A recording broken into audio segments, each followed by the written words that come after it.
A day in my life. Hi, Miss Grace. Samahan niyo ako ngayong araw at papunta tayo ngayon sa Tagaytay. Dahil ngayon nga ang National Leaders Conference ng buong DFCCI. Sa Bacoor na nga ako galing at sumabay na ako kay na Pastor Dolfo. 8:30 nga kami nakarating dito sa venue pero 9 AM pa naman yung start kaya nagpahinga lang kami dito saglit. At ayan, kasama ko na dito ang DFCCI Liabak. Ang pastor nga pala namin ay si Pastor Sunny de la Cruz. Mga 9 AM nga ay pumunta na kami sa session hall. This is the 3rd National Leaders Conference ng buong DFCCI. At dito nga pala yung ginanap sa CCT Tagaytay. Pagkarating nga namin dito ay nag-register lang at kinuha na rin namin dito yung aming ID at ang aming booklet. After that ay pumasok na rin kami sa loob dahil magsisimula na rin. And hello po kay Kuya Abe at Ate Kate. Grabe guys, sobrang nakaka-excite yung mga ganitong events sa aming church. Dahil hindi ka lang dito basta mag-e-enjoy kundi matututo ka rin at magkakaroon ka pa ng more knowledge sa salita ng Diyos. And syempre, mas matuto tayo as a leader ng church. So ayan, pinanood nga muna namin dito yung last year namin na event. And grabe guys, sobrang nakakamiss din ito. And palagi may ginagawa ang Lord na maganda at nakaka-excite na bagay sa buhay natin. Kaya tignan nyo naman kung gaano kami kasaya dyan at mas lalo pa ngayon. Kaya naman, I'm so excited sa gagawin niya sa akin sa araw na ito at sa bawat isa. After namin mapanood ang video, ay nag-roll call muna dito ang bawat district.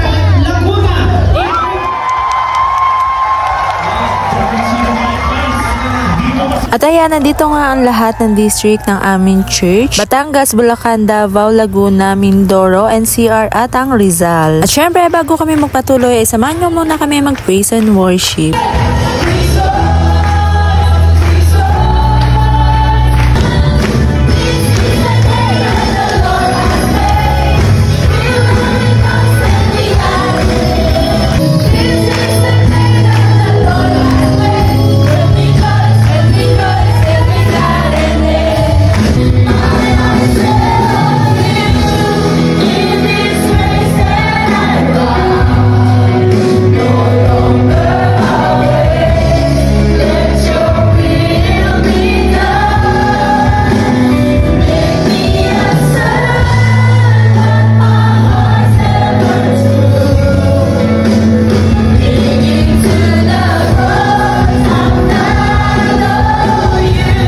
After praise and worship ay opening remarks naman ni Pastor Isagani Ramos. At sinabi naman ni Pastor Cecilio Miranda ang rules and regulation dito sa CCT at sa aming program. Prinactice din namin dito ang team song ng DFCCI at kakantahin namin to before matapos ang gawain. Nag-start na ang aming first session at ang unang speaker ay si Pastor Mario Viñas. And it's all about the important factors to enlarge our territory. After ng session 1 kay Pastor Mario Viñas ay divided group naman kami. Ang mga magkakasama ay mga men's or yung mga lalaking may asawa at women's or yung mga babaeng may asawa. At ayan, kami naman mga young adult na 23 pataas or yung mga wala pang asawa pero alipin ng salapi. Charis.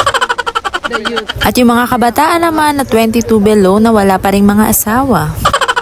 At pumunta na nga kami sa mga kanya-kanya naming room. Ayan, magkakasama kami dito, mga young adults. So ayan, kung sino nakakilala sa akin dito, hello po sa inyo. Nag-start na nga rin kami dito at ang speaker namin dito ay si Pastor Yami Serda. And grabe din talaga ay naging testimony niya sa young adult. Kaya naman ang topic namin ngayon ay enlarge our territory as a young adult. Kung may time ka sa career mo, you should always have time to serve God. At ayan, natapos na nga ang aming session with Pastor Yami. As a young adult, kahit gaano tayo ka-busy, wag na wag tayo mawawala ng oras sa ating Panginoon. After second session ay lunchtime muna, kaya naman kumain na muna kami dito sa labas. At kasama ko nga dito ang DFCCI Liabak ng Laguna District. After namin mag-lunch ay pumunta na kami sa aming room para mag-check-in. At 4 PM pa naman kami babalik, kaya mahaba-habang pahinga ito. Ayan, mga puyat yung mga person na yan, kaya mga magsisitulog yan. At si Pastor nga ay tuwang-tuwa sa sasakyan na ito. And buti na lang meron talagang ganito dito sa CCT Tagaytay dahil may pahatid sundo nga dito sila kung saan ka man pupunta. Pero syempre inside dito lang yan sa CCT. And guys, grabe, sobrang ganda dito guys. 100% tong place na to. Kaya lang guys, nagka-problem sa aming room dito kasi yung aircon namin ay hindi gumagana. Pero tignan nyo naman kung gaano kaganda ang room na ito hanggang CR. O diba, tignan nyo naman kung gaano kasaya ang mga person dito at may pa-blow shower pa. Pagtapos nga namin maayos ang aming mga gamit ay nagsitulog na muna kami dito para may lakas kami mamaya sa aming next session. Dahil 4 PM na nga ay pumunta na kami sa session hall at ayan, naligo nga kami dahil sobrang init. And syempre, kada start ay samahan nyo kami mag-praise and worship.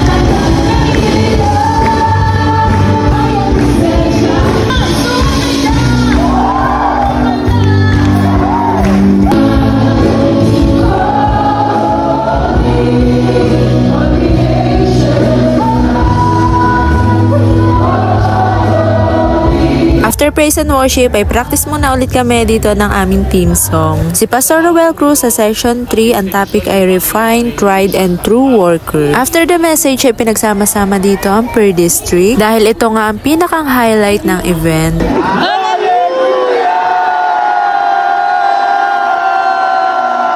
At nung mga 6:15 nga ay nag-dinner na muna kami. At ayan, dito nga ang dinner namin sa may kalapit ng training hall. And guys, tignan nyo naman, grabe, sobrang ganda ng view dito. Pumila na nga rin kami para makakuha na kami ng foods. At ayan, kasama nga pala to sa aming package. Sa pag-i-stay namin dito sa CCT Tagaytay. 2 days and 1 night nga pala kami dito sa CCT. After namin kumain ay nagpahindag lang muna kami dito at nagpicture-picturan. Dahil maya-maya lang ay babalik na kami sa training hall. And pagkapasok nga namin ay binigyan kami dito ng mga seeds and cellophane para sa gagamitin namin mamaya sa aming activity or sa pinakang highlight ng event na to.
After that, ay message naman ni Bishop Larry Cerda, the priority of ministry. At dito na nga namin ginamit ang mga seeds sa pagdidikit sa bawat continent na nagsisimbolize ng pagpaplant namin ng churches sa iba't ibang bansa. And this is the second day na ng aming lead conference. Bago nga kami lumabas at mag-almusal, ay nagsipagbihis na muna kami dito. Nagkaayan nga kami na mag-jogging ng 5 AM pero ayan, hindi kami natuloy.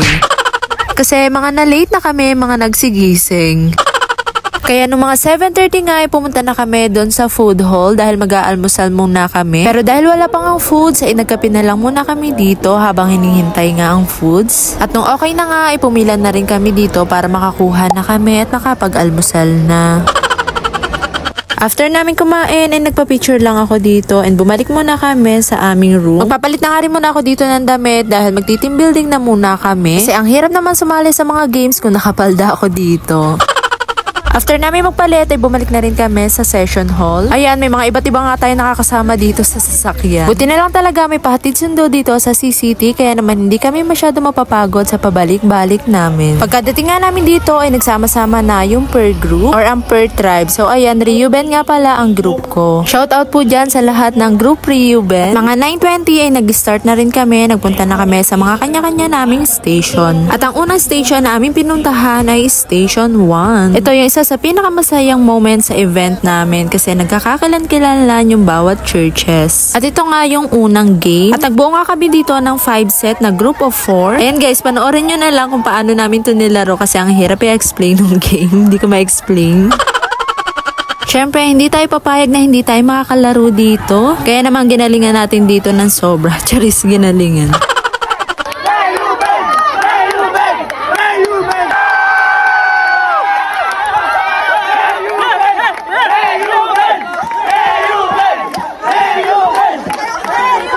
Syempre, kami ang nanalo sa first station namin. Kaya naman pumunta na agad kami sa station 2, kung saan susuot dito ang mga players sa mga straw na nakapiring sila. Pero may magko-command sa kanila. Hindi na ako nakalaro dito kasi may timer at hindi na ako inabot. Medyo mahirap-hirap nga yung game na to, kaya naman isa lang yung nakapasok sa amin na buong derecho. Pero syempre, Reuben pa rin ang panalo dito sa station 2. Wow! This is our next station naman, ang coin relay. Kung saan itatransfer lang natin ang mga coin sa pamamagitan ng mga hinliliit ng bawat isa hanggang makarating sa pinakang dulo. Pero this time, hindi ko alam kung nanalo kami dito. Pero masasabi ko, feeling ko kami yung pinakamasaya.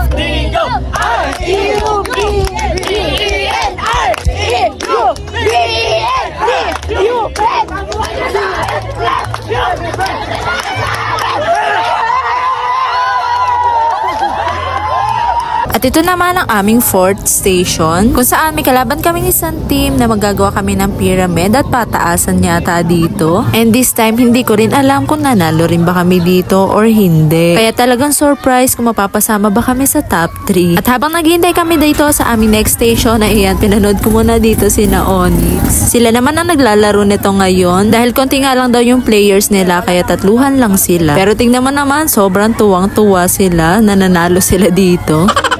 Ito na nga yung last station namin dahil hindi na kami umabot sa station 6 kasi kulang na ang time namin, kaya naman tigpa 5 station na lang kaming lahat. And this time, talo kami.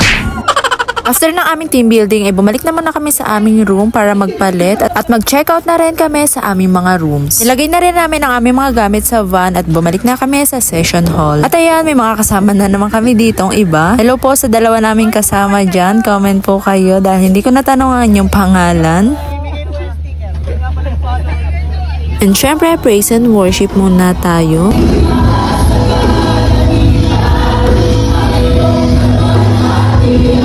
And si Pastor Kim Liantada ang speaker sa session 5 na Empowering Leaders for Greater Influence. Walang titigil, walang aayaw kung maayos ang relasyon sa Diyos, mga kapatid. Amen? At ayan, lunchtime na nga, kaya pumila na kami dito para makakain na rin kami. At ito na ang huli naming lunch dito sa CCT ngayon dahil maya-maya lang ay uuwi na rin kami sa kanya-kanya naming lugar. After namin kumain, nagbitsura na naman kami dito habang nagpapahindag or nagpapababa ng aming mga kinain. Jing, ano na? Galaw-galaw, Jing! At ito na nga ang last part ng aming event, pero before that, praise and worship muna tayo.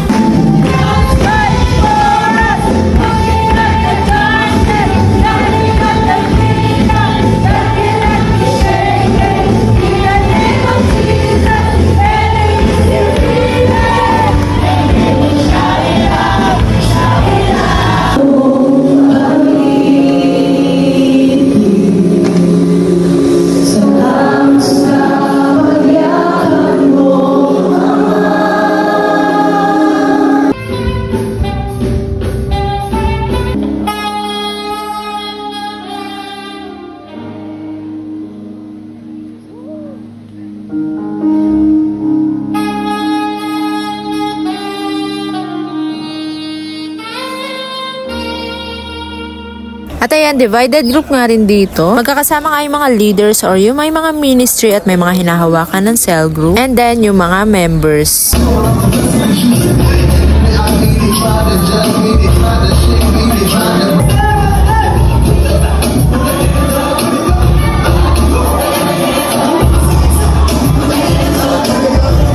And this is our last session. Ang total commitment, ang speaker ay si Pastor Cecilio Miranda. And this is the last part, ang awarding at photo opportunity. Nangaya, announce muna yung top 3 ng nanalo sa team building. The third place is Team Asher. And the second place goes to Reuben! And syempre, ang second place ay kami, ang Team Reuben. Hello po sa Reuben dyan. O diba, di ko in-expect na mapapasama pa kami sa top 3. And second placer pa. And ang first or ang champion ay Team Dan. And this time naman ay bigay ng certificate per district at photo opportunity na rin. Formal picture.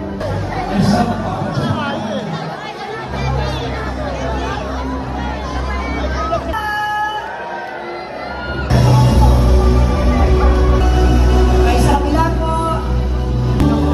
After that ay pinanood na rin namin ang same day edit ng aming naging event ngayon.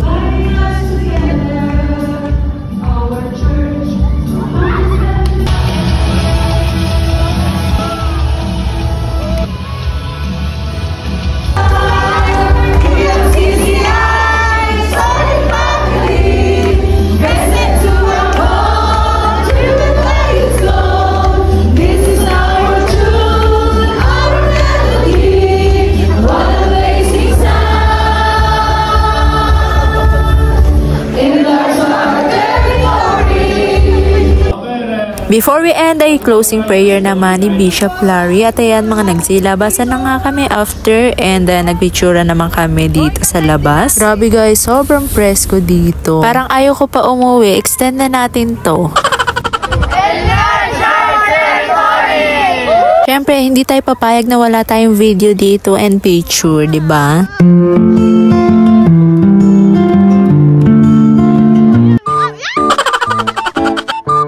Sabi nga madapa man tayo ng paulit-ulit pero babangon pa rin tayo.